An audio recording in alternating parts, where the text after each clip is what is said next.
So what does a wise hospital do to ride out these difficult times? And that is where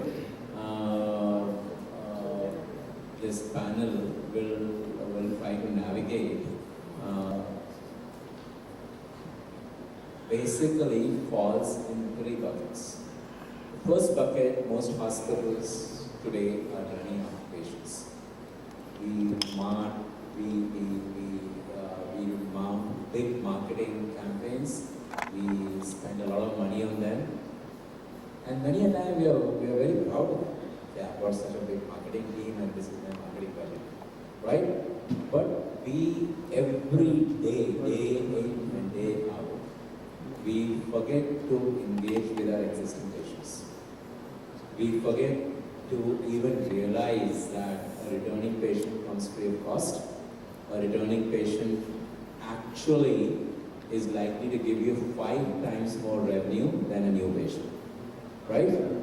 So our first bucket today would be, how do we constructively engage with our existing patients to improve our business? And let me start this subtopic with one small nitpick. Today in the US, hospitals have a term called return on empathy. If you are empathetic, it gets you better business returns, right? Today in the US, training healthcare giver on compassion and empathy is a multi-billion-dollar business. You can Google for it, compassionatehealthcare.com, compassionate healthcare, stuff like that. Okay? Hospitals in the US have realized that your patient every day makes a decision never to come back to your hospital based on how they have been treated by nurses, how they have been spoken by your housekeeping people, how they have been engaged by your doctors. Isn't it time that we do something about it? Right? So this is the first bucket of compassion. How can we reach across to our patients in a compassionate manner? And I throw this question to my valuable panel members. I would first request them to give a short introduction about themselves, and then we continue with our. Good afternoon, ladies and gentlemen. I'm Vijay Jaiswal, representing Medicover Group, India. My profession, I'm a chartered accountant. I take care of the finance and the other business, software businesses also. So it is an immense pleasure to present here and discuss on this. Hi, good afternoon. I'm Devanand. I'm the CEO of Aster Prime Hospital. I've been with Aster for the last 11 years, but recently moved to Hyderabad in 2019. This is the hospital of Aster, based at Amirpet. Aster, probably knowing that we have about 12 hospitals across India.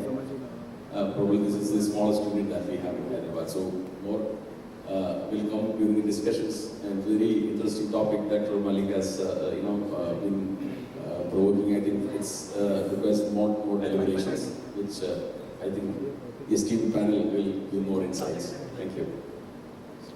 Good afternoon. This is Dr. Martin. 8 years with Gleneagles Global Hospitals, and we have about 6 branches across. And emergency physician by profession initially, and then official over to the control. So this would be an interesting panel discussion session, and you can post your questions. And Dr. Alok is there to support and moderate the session. So enjoy the session. Good day. Thank you. Hi, my name is Prem Sharma. I am CEO of Day-to-Day Health. My background is building the AI-enabled products in healthcare.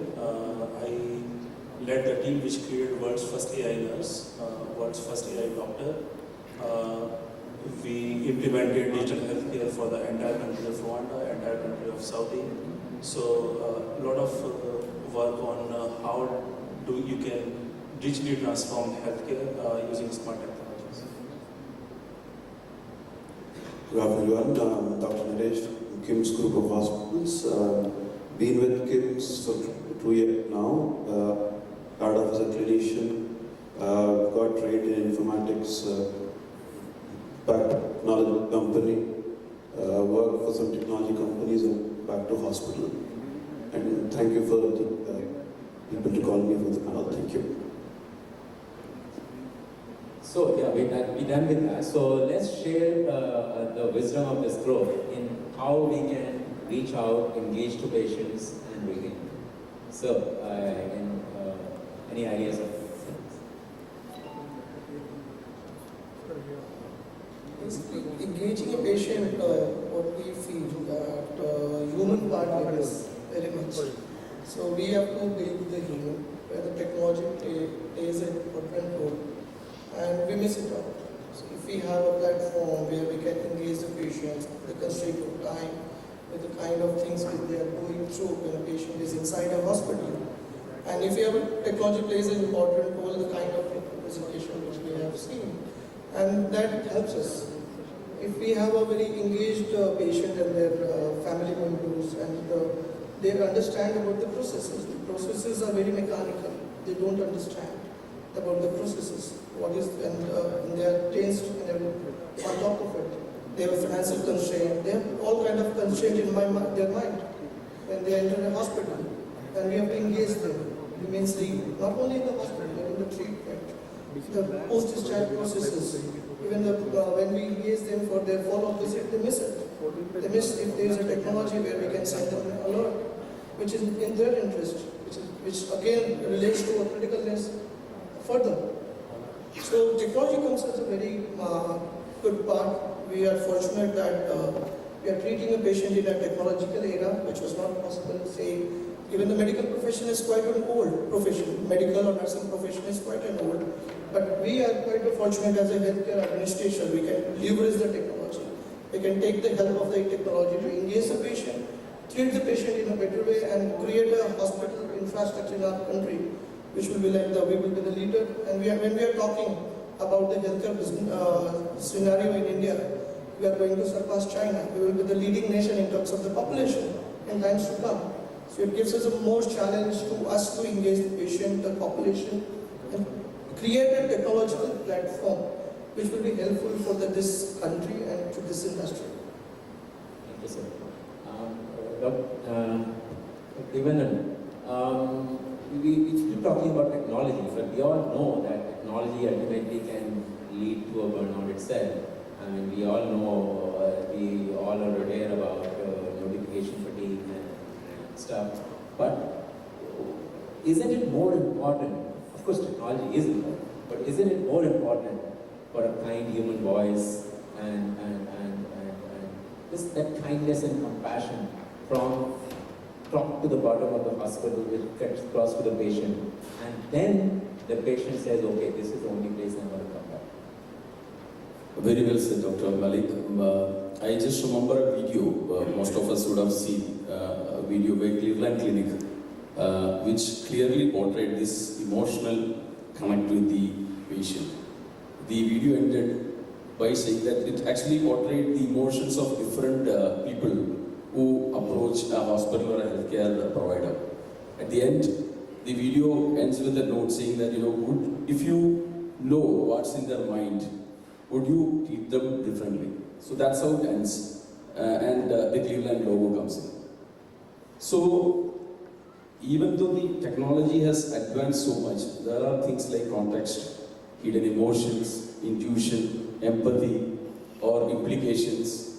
These kind of things are humanly values that probably we don't know, probably what is in store for us in future. But then, as of now, no technology can replace these factors, the human factors. So, 100% even at this juncture, people focus more on the personal touch, the human factor. There was another hospital which I'd seen an advertisement by a hospital in the social media, where they had just said that you are not just a number to a doctor. Many times now the patient has become an MRD number to a doctor. Doctor doesn't look at the patient. They literally type at the electronic medical records, also that identity case history, there is no eye-to-eye contact, there is no personal touch, that's missing. So the compassion at the cost of technological advancement, we should not compromise the compassion, which is the core of clinical care, is what I believe. But at the same time, the future, without embracing the technological innovations that comes our way in improving the processes. Basically, there are a lot of processes in a hospital which we know that it could be improved, but then nobody takes that dare or bold step to come out with something and try to prevent it. For example, there is always an option of a patient doing the entire registration before he comes to the hospital. But many people don't invest in a proper website or don't do that kind of a platform where patient can really update his data. His data can be updated, but then you don't know whether he's a genuine patient, where the mobile is not integrated or there is no OTP verification, where he'll not make a payment, there will be a no-show, and then his ID is not verified. But then there can be a platform where the ID can be scanned by the patient himself, the mobile numbers can be verified through an OTP integrated platform. And the moment, and probably after he makes the payment, there is a QR code given to the patient. With that, he can come to the hospital, just show the QR code like what we do in airport, and do a self-check-in. The entire registration process that he does in the hospital counter, at least 15-20 minutes can be saved for the patient. So this is a very small process in a hospital which can really improve the patient satisfaction. But many people have still not embraced. Few hospitals, yes, they have started this kind of a process, but not fully into the platform.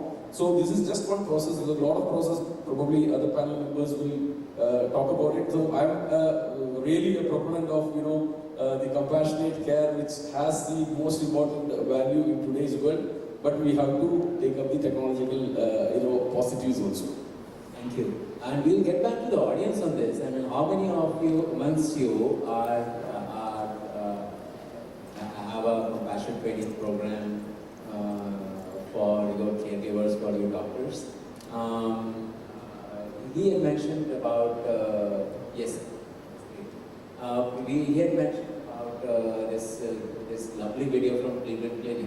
That's part of that. I was talking about a multi-billion-dollar industry of training our caregivers to be compassionate, to be kind, to be empathetic to our patients, to know what's going in their head. And in the break we were just mentioning, there was a top force had done a private project for one of the really big hospitals in India. They polled 3,000 patients of this hospital group across 6 locations, and they asked them one question: what was your experience in the hospital? Now, this question was asked during the time the patient was admitted, at the time of discharge, and 6 weeks post-discharge. The same question asked 3 times, the same 3,000 patients. Now, at the time of admission and at the time of discharge, most of the answers were around like, my tea was cold, my food was bad, my reports were delayed, my doctors came late and stuff. Most operational issues, right? But 6 weeks post-discharge, 98% of patients, the only thing they remembered was, the nurse was so kind and the doctor didn't have enough time to speak to me. Or a variation of this theme. What the patients remember after they go back home is not the fancy CT scan at the clean hospital. They remember the quality of human touch points, and that makes them take repurchase decisions. That makes them decide whether they are going to go back to this hospital again or not. That makes you lose revenue. That makes you lose business. The way your nurses talk to your patients, the way your housekeeping staff talk to your patient, the way your technicians talk to your patient, the way your front office girl doesn't get up and reach out to a patient when he is in need. All these things, it decides on whether this patient is ever going to come back to you. And you will continue to spend big money on marketing. So the next bucket that we thought was relevant technology. Not all technology is relevant.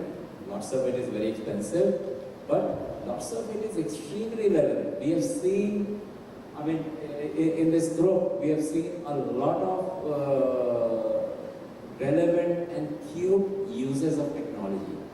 I see a big upsurge in medical fintech, and this is going to be CFOs love it when a fintech company comes and gives you cash flow support, it gives you upfront payment, and there's so many other good, very nice products which are coming up.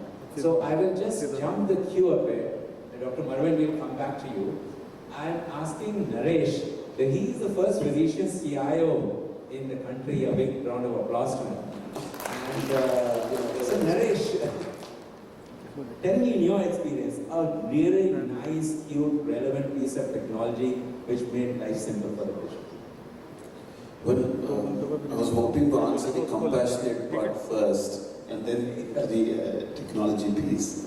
For us, being in a technology role, my botheration would be how do technology help patients and how can technology be compassionate to patients?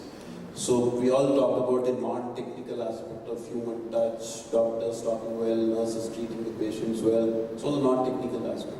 From a technology standpoint, if a patient wants to book an appointment through an app, calling a call center, through all the channels in which we try to derive patients in, if that technology works 24/7, I'm happy that technology is being compassionate to patients. They are not getting anxious, angry on why this app doesn't work, why people don't pick up calls.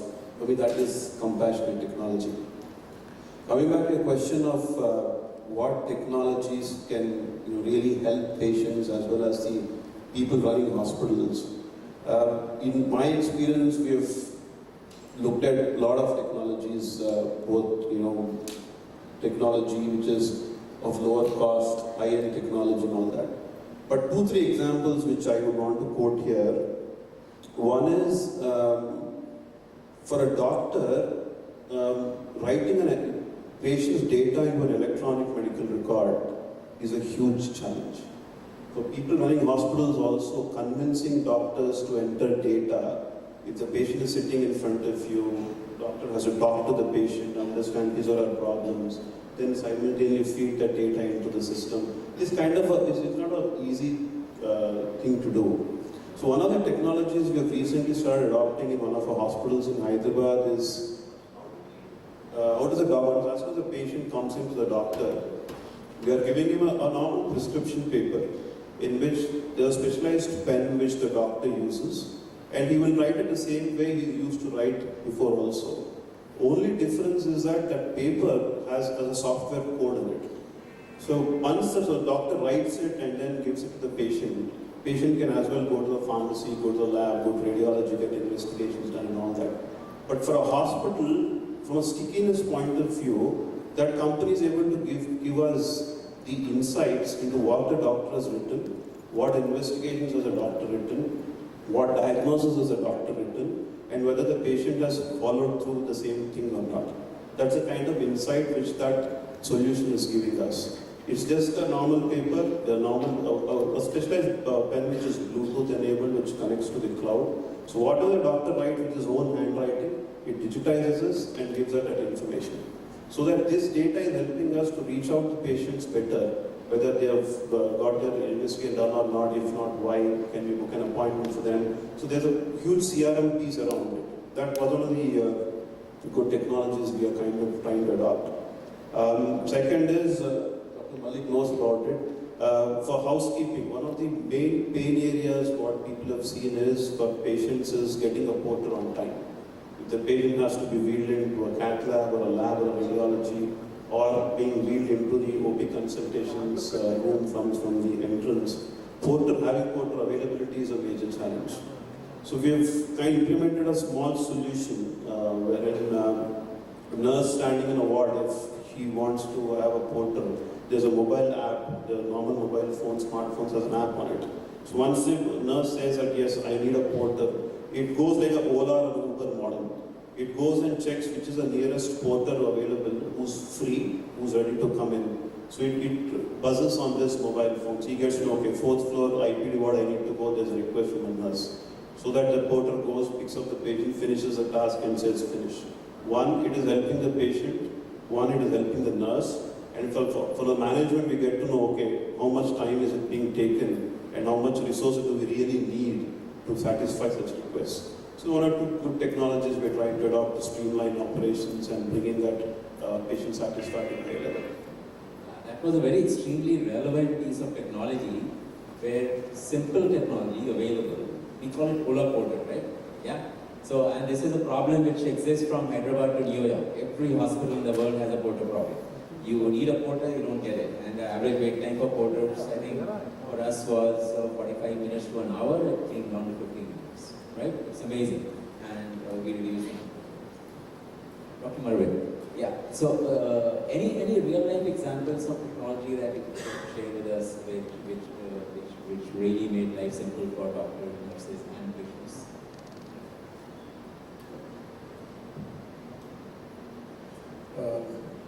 Coming to our hospital, so we put 4 P in.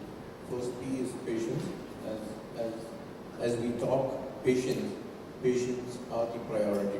And whatever we do with technology, with the improvement in the machine learning, the machines, new implementations, should aid these patients. But ultimately we try and implement a lot of things which don't aid them. Example, we have smartphones, and how smart are we to use those smartphones is a question.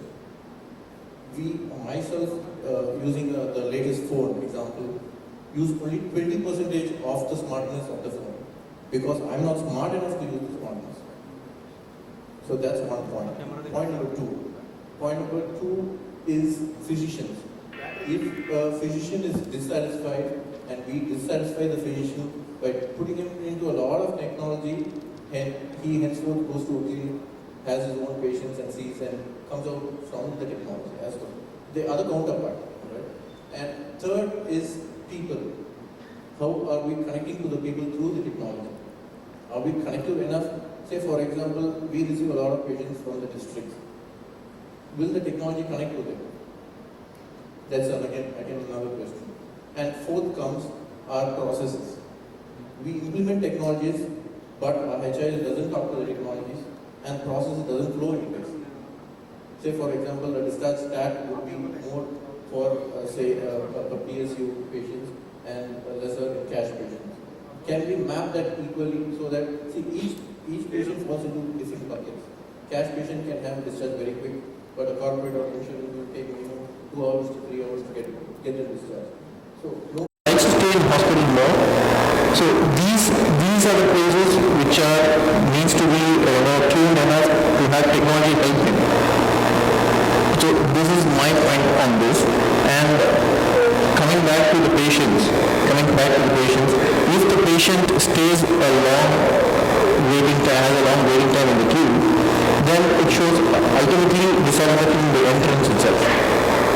So we should have a very good queue management and people going and talking to them in very polite manner, even though the queue or the time delay is there. So all this needs to be mapped, and the dotted lines needs to be connected to have an ease of patient flow through the wheel. through the exit. That's all. It's interesting you talked about mobile, and I think as an industry in India, we are the most mobile and friendly industry, right? For all the services, most of us, I was just telling my friends that it's been 4 years since I bought a shoe from Store. I always buy it online.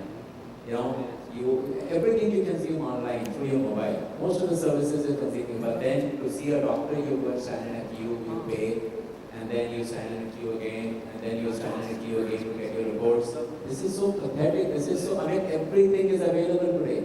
Why can't we have a half-decent patient lab where our patients can have all their lab reports, all their discharge summaries, all their blood work report, everything available with them on their smartphones? I would like to be educated in a hospital and how many patients are actually using those apps. So today it is so possible that you have a patient engagement app where you can forward most of the data which are relevant to him on that app. you can put AI-driven patient education material. He can book his appointments. He can do all his repeat visits. At least half the repeat visits can be done on video, and he doesn't have to drive and stand in a queue. It's so pathetic. And you've been doing a great job. I really am. Earlier we had a conversation earlier in the hall, but then after I heard your speech, I think this goes much deeper than what you were able to tell me earlier. So full power to you. How do you think we can, the hospital ecosystem, through the smartphone, can reach out to a patient in a much more productive manner today? There's so many use cases which none of the hospitals are ready to use. Yeah. So, okay, I will answer this question by also answering the first question. So, when we talk about compassion or empathy, I'm a student of patient experience. This is something which I have been studying for last 7 years, and I continue to study. The one thing I always ask is so in this panel I'm the only non-doctor. I'm an engineer. So the way engineers solve a problem is by breaking down into smaller problems. So if let's say we say compassion, so I always question, what does compassion mean? Is compassion a value or a behavior?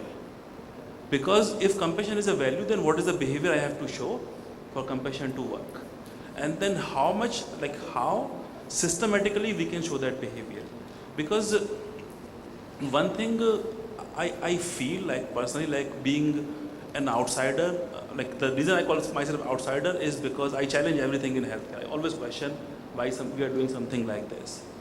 So I always feel like people want to train doctors. People want doctors to behave in a certain way, doctors to be nice. And I will ask the question, who would you like to be treated by? A really good doctor who is not very nice, but he's really, really good with outcomes, or a doctor who is not very good with outcomes, but is a very nice person? Who would you like to be treated by? If you have to choose, which one will you choose? It's an open question. Option A. So now the question is, it's not like compassion is not required, but how we think about compassion systematically is a very, very different thing. What are the behaviors systematically we have to show for compassion to work? And that's the part I feel like compassion, we can talk to somebody nicely, but the person has needs. Understanding those needs deeply and providing a solution for them is the ultimate compassion. So that's what we do a day to day. That is compassion. Yeah. So that's what we do a day to day. So what we say is, target the needs. The patient has so many latent needs which they can't even talk about. There is no way for hospital to even capture those needs. And how do you enable an engaged platform, an engaged feedback loop where you are learning about them and you are teaching them? So now I've answered both of your questions. How the compassionate, but the hospitals have to look into beyond hospital walls what they can do to engage the patients, because most of the healthcare is happening outside the hospital walls, where patients have nothing but a confusing stack of papers and a phone line. Yeah, that's a given. The post-discharge engagement model is a given. And pre-engagement also, because pre-quality defines. We'll be very happy to sign up with you. Yeah, definitely. Mr. Prema said this very well. There are two things I want to say. One, Dr. Malik has said, healthcare players are not investing on that. Yet Aster also found the same thing. 12 hospitals have 12 websites, not integrated. Different agencies manage these websites. There is no unique platform to connect all our patients, pan-India. So we are, as an institution, we have realized that, there is a requirement. So we are coming out with something called One Aster, which will be launched soon, which will integrate a lot of things together. It is not only the health, like you said, the reports can be seen by the patient. It is integrated with all the Aster units. Once a patient registers in one unit, his ID can be used in any hospital. That's one. Second thing is that we are also discussing with certain other vendors. There are mobile platforms where there are apps like Visa, which is a mental wellness, kind of interactive thing which has come in, which gives you a status on your mental well-being. There are a lot of other apps which has come in which can be integrated to that. The lab reports can be seen. The entire HIS can be loaded in that. The doctor can, from one room to another, can see all these things. And then to add to what Mr. Prem has said, many hospitals, I think many hospitals who practice the accreditation policies, I think many hospitals have started a thing called Care Continue, which is basically any patient getting operated in a hospital or undergoing a particular procedure is being followed up by the hospital. The same department or the CRM team follows up the patient with a set of questions, and they keep on asking them, what is your problem? But then probably we may not be able to capture the 100% of things that we intend to capture. Probably a player like him, at a different level, as a third party, may be able to provide us with more insight. But as a hospital, we are doing it. Like a care continuum program is already there. So a patient going out of the hospital after say 10 days, we call the patient and find out, what has been his problem, any problems that he's facing. And there is a set of questions, predetermined questions for each speciality, and that is what the team is asking. And then they, redirect that to the consultant. In this case, it's a really clinical data which a doctor has to answer. So this is already it's probably in the beginning stage in many hospitals. So probably a player like you can take it to the next level. One thing that I heard somebody will bring it out is the use of mobile for EMR. Now, the new breeds of EMRs which are coming up are touch-optimized mobile-based. So every doctor uses his phone. Every doctor uses hundreds of apps on his phone. So it's quite intuitive for him, right? So, and these are probably based up from made for mobile EMRs. And they are, I believe, the future in the EHR space. You will have something on a desktop with a junior doctor or a nurse sitting on a desktop, but nurses with tablets doing the patient's point of care, doctors with the iPhone or whatever, and the EMR, and everything happening in real time, and that is happening. We are launching a program within the next 3 months, and it's very exciting time for EMR today. So we get to a third point in the track. I'm sure that's on the list. How do we optimize this without using that? Interesting topic of NACF. So, optimizing cost is a real challenge in India in healthcare. The majority of the payouts, which depends on the patient's pocket. We have very less insurance penetration, large populations, and we have to optimize the cost on operational level, we have to optimize the cost on the investment levels. I can give you an example. Let's talk future. What we have talked so far is our processes, the challenges and the solutions which we have. And let me talk about the future. Where technology can take an advantage on our operations cost as well as the investment cost. We have a technology which is available. I'm just talking out of healthcare. If you've seen a movie, Hollywood movies, we all love chasing through helicopters. All the Hollywood scenes chasing, all the sequences. There was an expert cinematographer which were not available, and schedules were delayed because they were dependent on the cameraman. Helicopters were available, not cameraman. So the drones have come and they have replaced the human being. Now anybody is shooting, even a small TV serials you see, there is a drone shots available. People are experimenting with drones in the shots in the marriage videos. So those are the technology which has changed. We can invest on those technology where it will help us in hospitals. None of the hospitals can afford an air ambulance on their roof. Technologically, design-wise, the money-wise. Imagine we have a policy where we can use the drone technology in our hospitals. It will give my worry for the supply chain will be over. I'll narrate a story when we had I was working for a cancer hospital, and we were negotiating with the pharmacy company directly to supply so that we pass on the margins to the patient directly. And since we are a charitable hospital, we are not investing on this technology which will reduce the cost of investment, cost of operating with the help of technology. But one cost factor which is easily global.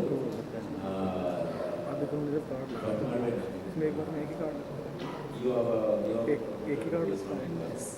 and in the US for the last more than a decade we have had these drug purchasing. Why hasn't it taken off? Why can't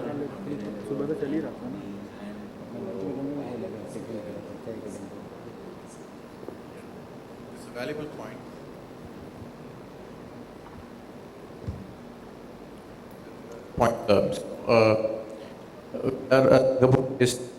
And we have our own policies and protocols, and we are a group of 6 to 7 hospitals, and we try to have a little purchase team and buying and procuring at a central level. But on the other side of the coin, if all the promoters sit together and have a roundtable discussion at a single go, and we can procure items which can be more cost effective for the hospital and can be delivered much lesser rate than the MRP to the patients, which can deliver much more efficiency in care and much more cost liability is less. For example, if a patient, major of the cost of the patient goes up in drugs and consumables only. Rest is hospital driven, but the drugs and consumables, they have a GRN done and then it goes to the patient. When it reaches the patient, the cost is much more higher than what we procure. These are negotiation organizations. So ultimately, you would make your own GRN, you make your own invoice, and make your own payments. But the contracts are negotiated centrally. Medicals have been doing it for decades. Yes, that point can be taken up. So all the promoters needs to sit on the table and discuss, and we can go ahead and doing it. Maybe I will try to implement it from my end also. So, Dave, your thoughts on any other cost reduction strategies? The same thing, Dr. Mervyn, where he stopped, I want to say a few things and then come to a few other points. Why it doesn't happen in India? Basically because hospitals cater to different kind of customers. See, in Hyderabad, if you look at it, there are hospitals which doesn't use any government schemes. So the formulary or the drugs or consumables or implants being used at that hospital might be totally different from what government scheme driven hospital is using. So how to bring them all to one platform? Otherwise you'll have to find the similarly operating hospitals and then probably go for a negotiation. No problem in that, because that will bring in a lot of synergy. Few other cost reduction strategies that we can think about is like, which look very marginal. We have as a group initiated a thing called paperless initiative this year. The cost of paper, when you look at it in a hospital, is huge. Especially, you give a lot of bills to the patients, a lot of printouts are taken, especially which is quality driven hospitals, a lot of manuals, and which is given to all the nursing stations. So this small thing is bringing in a lot of synergy, where we say that even we are looking at a model where the bills can also be digitalized and given to the patient. We are thinking of a model where, if a patient is ready to accept bills either through his WhatsApp or email, we may probably give them a discount also. So that to promote reduction in paper. People also are aware of it, because the moment you use a credit card, you tell the vendor not to take a printout. You don't want your copy. You just say that you take the merchant copy. I don't want a copy. So people are aware that paper reduction of paper is good, but hospitals don't use that. Many other people tend to use it more. Digitalization happens, but even now we focus more on using paper. So this, as a group level, we have been using that. Second thing, to reduce the cost to the patient as well as to the hospital, we can look at branded generics which comes at lower cost, and which can really reduce the treatment cost, as well as the hospital also will not lose much, because the margins won't be matter much. Ultimately you want to also lower the cost to the patient, because which will bring in more patients, like you said in the first the opening presentation. Any cost reduction for that matter will definitely bring in more patients to you. Ultimately, the patient will finally look at the bill. I think one of the speakers mentioned about Dr. PJ Abdul Kalam. I happened to hear him in one of our hospital inauguration. I still remember his words. He said that hospital, always everybody comes to hospital with a lot of pain. It may be, he said in a common language, he said heart pain, chest pain, or a headache, or whatever pain, stomach pain. But then the moment they reach a hospital and after the entire process, there is a new pain which is called diagnostic pain. The bills you give it to the patients, that will inflict a pain. The amount of bill they see, they get a pain in their heart, which is called diagnostic pain. That's what he said. I still remember it's about 10 years old speech he has given, but even now it matters. So the ultimate aim of any administrator is to reduce the cost to the optimum. But not to affect your margin, but at the same time, you should also get a decent margin, because you are not, as you said, you are not charitable organizations, but then also try to reduce the cost at a group level or at a multi-institutional level. If we are able to achieve that, by entering into collaborations, positive collaborations, definitely we are also, really interested for such a proposition. RCM fintech applications are coming up a bit in India in this space. Lots of innovative new products have come up in the last few years. There are products which will automatically upload your invoices to payers. They will, after seeing your payment history and your invoicing quality, they will actually start making payments to you for a small fee that takes place with cash flows. And then you have these, we had a presentation today of a unified payment interface which will also tie up with DFCs and EMI to the patients. Now, where do you see this space moving? This is a very interesting space, by the way. In fact, I was talking to NBFC director, and he said, you hospitals have been ignoring us for too long. You have been using products for giving credit to patients only for a small minority of patients who basically have run out of money in your ICUs. And I said, okay, okay, why not for all your patients? Why not for every surgery that gets done in your hospital, do it on EMI? And I will give you, why am I even interested to work with you if my disbursal is just probably 5 lakhs a month? You show me a business of 50 lakhs to a crore a month, and I will come and I will ensure that the money is paid. And money recovery is my problem. Think LG TV. LG, they were selling TV earlier on cash, now they are selling mostly on mobiles. Right? So, there is enough credit available in the market. We have to adapt to it, and this can create a new revenue stream for most hospitals, provided we are very poor. Like we share the similar model in our European countries where we work on it. If I share some of the data what was being presented on the cash transactions and all these email models. When we started 3 years back about the deal to make the absolutely cashless transactions healthcare, from a level of say 43% cash transactions, now it is 2 to 3% is a cash transaction. And we even not said that 2 or 3% is more at the moment in Europe for us. In India it is very huge, the cash transactions which our hospitals pass through. And we wanted to reduce it and we are committed to do that. And 2 or 3%, interestingly we went into the data. Why 2 or 3%? Let's go into deep analyze. Why some week there is 0, why some week 3. We commissioned with the help of staff and the trainees. We realized those 2-3% transactions were with the elderly people who cannot remember their PIN. Or they have a finger which is not registering their biometrics. And then we were perplexed. We spoke to the bank. Would you permit a transaction on something, either on the voice recognition, or where we can play a role an elderly person has come to pay, and imagine the rest of the transaction has gone well last month. They have no idea. They are carrying a card and no cash. Okay, they are carrying a cash or card or something on the debit card where they have to make the payment and they are not having cash.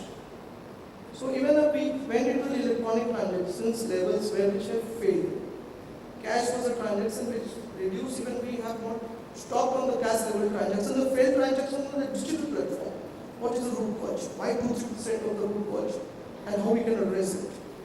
So these are the challenges even we implement the technology. And we are in India, we are talking of where most of the transactions are cash. And when we implement the digital technology, imagine our elderly ladies and the people do not remember their PIN or their fingerprint is not matching. We have Aadhaar platform very ready. We should adopt it in a hospital. It's not in more time. It should be done on the yesterday. Yeah, so we should implement it on yesterday, not today. So that is the thing. It's quite interesting. I mean, you use voice recognition to get past this, and we just piloting voice recognition, but we ran into a problem. I mean, there is, it seems, no legal validation for voice biometrics. Otherwise, we are ready to roll it out. We have already spoken.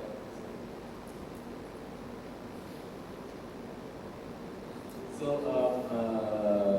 Naresh, get back to you. Anything interesting coming up in the future on technology and enablement?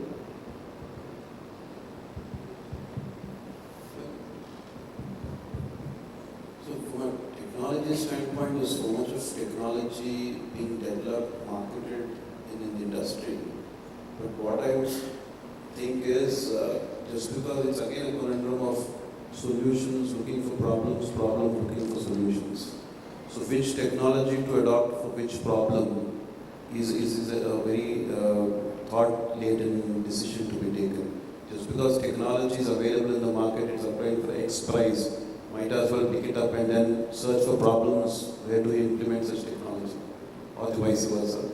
So what it just is, it's a journey which an organization takes in digitizing their processes, in digitizing their protocols, and where do you want to reach after using technology. If that thought is there while selecting technology, while selecting a good amount of investment being done, then that's where we'll reach to an optimal level. That's my take on using technology. So, thought on mobile EMRs, the new breed of mobile EMRs which are coming up. Mobile EMR, especially for doctors and nurses, at a conceptual level is really good. I've seen hospitals implementing such technologies very well. But again, it will boil down to the solution we are talking about. Is it user-friendly? Does it have all the facilities which are typically a doctor or nurse would do on paper? Third, the ruggedness of such technology being there.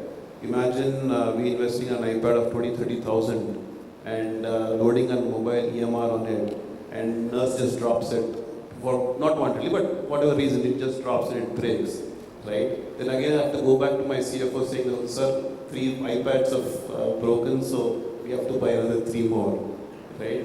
So there are again pros and cons of using. So we have to take an informed choice in that. So this is the time we open the session to the audience. So we'll be happy to take questions.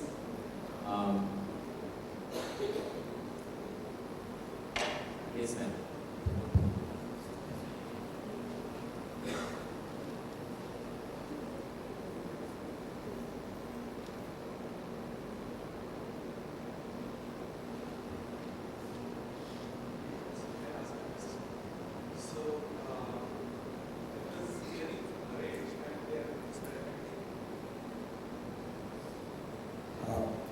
I was hearing that, from Naresh, that you are experimenting with technologies on the smart pad, so to say. And, whatever the doctor writes, that gets transcribed. Now, obviously the accuracy will be an issue there, right? Now, for clinical notes, yes. But for clinical orders, do you think that's a good idea? What's your experience of that? Because if a doctor writes, a drug which is sort of similar sounding, and it's sort of difficult, right? So I think from a The technology special paper standpoint, is Oxford. You mentioned Oxford. But the accuracy, I don't know. I mean, what's your experience? so it's in progress. I don't say that it's a well established, all corners are rounded and all that. It's in process, but the concern or the area from where we are trying to do is obviously what you said is absolutely true. But while the technology is being matured over a period of time, the area from where we are coming is, do we get that insight into what the doctor has written if you kind of do it only on paper? That's the whole USP of that technology, right? We have tried to do EMRs. We have a homegrown sort of an EMR which some doctors are using, some doctors are not using. Especially in one of our facilities in Hyderabad where we have about 1,200, 1,300 patients walking every day. We can't ask all our doctors to enter all that information on the system, right? Which obviously will delay our tags, will delay the patient experience, the whole compassion again will be affected. So from the area is, can we ask our doctors to still use paper, but we get our insight back in terms of what is being ordered, whether the patient has got it billed or not. Can we reach out to the patients better, being on paper? That was the whole premise of seeing whether this technology would work for us or not. Given a choice, I would rather use a EMR, but if the doctor is unwilling to use that, then Oxford is a good choice. So, That's fine. just to add one more point, same product. The product basically captures the hand movements. And the moment doctor writes a mobile number, also in the same paper, the entire thing is digitalized. It is converted to uppercase and transported to the mobile of the patient as well as the system of the doctor. So doctor can actually see a scanned copy of the prescription in his computer. He can see whether there is any error on the prescription and then give the paper to the patient. But even then, the same product was shown to me. I actually suggested that the paper can be removed. Actually, why should you want to give a paper to the patient? Because already the message has got the mobile of the patient. He has a prescription, digital one. So they said that there are some issues they are facing because the moment the hand, there is a possibility that the hand movements may not be properly captured. So the advantage is that there won't be any problem because the doctor is anyway seeing the prescription and checking it one more time before giving paper. When you're using this technology, so I wanted to understand that when you're creating this digital data out of this handwritten note, how useful is the data? You might have done a lot of analytics on that because data means at the end you would want to analyze what you have got out of it. So because it's again a free text, the data input is not controlled. What kind of data did you got out of it? The whole USP of that solution is whatever the doctor writes in whichever handwriting it is, the code itself, the algorithm itself picks up and digitizes and gives me a feed. Say for example, a doctor writes complete bed picture and all panel members would write complete bed picture in a different format, right? But the technology is once it is written, it is saved, goes to the cloud, there's an algorithm which runs over that on top of it, converts into a complete bed picture and throws up on an Excel sheet saying the narration as a patient has been advised complete bed picture by this doctor on this day. And obviously our billing system would give us information whether this patient has come, got it billed, yes or no. If no, then what's the number, can we reach out to the patient? I understood that basically that it is converting everything, there's an algorithm running. What I'm asking you is that when you looked at the data, maybe after 2 months of the usage, what kind of How many CT scans were ordered, how many MRs were ordered and stuff like that. We evaluated this product, but we didn't do a pilot on that because we do not have this problem of doctors not ready to use the EMR. So for us it was not of much use because you have done a pilot. I just wanted to understand the results out of it. I have experienced that product, I've seen it, and I just wanted to know because you have done a pilot, how is it going? It's been about 4-5 months since we started that in one of our units in Hyderabad. It is a journey. I think it is not that, as I said, the solution is not completely stabilized wherein you can start giving it to doctors and we get whatever we want. But because it's taking its own journey, we are getting our insights at least what we want, right? That's the stage at which we are in. It's an amazing, all the chairpersons, the panel members have discussed. It's mind-blowing, and I hope whatever you have discussed internally within the hospital, it has a lot of value, I feel. But can we think about the two X one, I feel, the technology and versus what Dr. Prem was saying as an engineer. If you talk me as a medical professional, yes. And then whatever the technology we are using, it has to, the technologies should be used in the medical field. If you say as a non-technical person, yes, the empathy and the compassion, this is missing in our profession, in the medical profession. Whatever the patient comes, if you speak with them for 10 minutes, it has a lot of value as compared to giving so many medicines to them, what he was discussing about that. So always it has a value, the touch, human value, the touch to the patient, speaking to the patient, it has a lot of value. The prescription can be said by someone else is something different. If a doctor says, no, you should not eat that, so it goes inside of the brain. So it's a by-edge. I feel whatever the technology, what we have discussed, it is the easiest way of understanding. We have to use it, but at the same time, as a doctor profession, what you said, we should not forget, I feel. So both together, I have a small thought-provoking discussion you have. Why can't we have a unique medical ID to our country? Unique medical ID. Let them go anywhere in our country or anywhere in the world also. We can use it, but we can think of it in India. Wherever, whichever, the public faculties or in the private sector, if they go and then if they carry that medical ID, if they put it, the whole history it will come. And then it may be in the small dispensary, those people also they have to enter that medicines. Because nowadays we know very well the RMPs that these people, they doesn't know they are using antibiotics and rationalize, they're using it. So many things we can get to know in the tertiary care or in the private sector, the public sector. So I feel that this is a way we can think of the unique medical ID. But all patients, all the members, all the people, all the public, so that we can have a good data analysis. It is very easy to our doctors. This is a small focus I would like to. Dr. Pankaj and his team are working on exactly that. Great. Thank you very much. Thank you. Ma'am, I would like to add what you have raised is a very important thing, and I was glad to see the presentation in the morning. My favorite subject, audit trails, and there in the caption.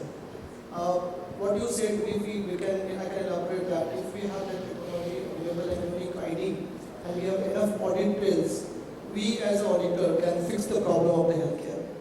Enough auditors we can imagine have a data, and it will help us to design the healthcare in a better way, in a very manner where we can have all the data. We do not know which is the capital city for the diabetes. We do not know which is the capital city for the stones. Those data can be, and our infrastructure can be made in that way. A shared infrastructure can be made in that way. And we can reduce the investment cost that way. I must say that you elaborated on the growth. I say that the infrastructure is the mother of the growth, and investment is the father of the growth. So we have to sync all those things together and the policy, and I must congratulate and thank everybody in the room that we are living in a world, in India, where government is doing all its part, and I must say what government is doing smartly, government is doing a smart policies, making policies smartly for us. And it is, I have seen from in and out from the healthcare and working in other industry, and when the policies which are there in India right now, the FDA policies, all those things are there where we can leverage and take the healthcare to the level which we dream and aspire to be. Yes, sir, you are absolutely true. See, we are into the information systems. You must be doing HMIS and HIS, Health Information System, and then we have IHIP. This is again emergency situations, and wherever in the country we are getting through IHIP. So we have a different portals. So we have a different portals, different MCH. There's e-birth portal is there, MCH portal. So we have a different portals. Yes, it is true. But the thing is, when they come from the public facility to the private sector, they don't carry anything. So that is a problem. And over there, unique ID, and then what you said, it will be helpful for both the people, I feel. Absolutely. On that note, I think we will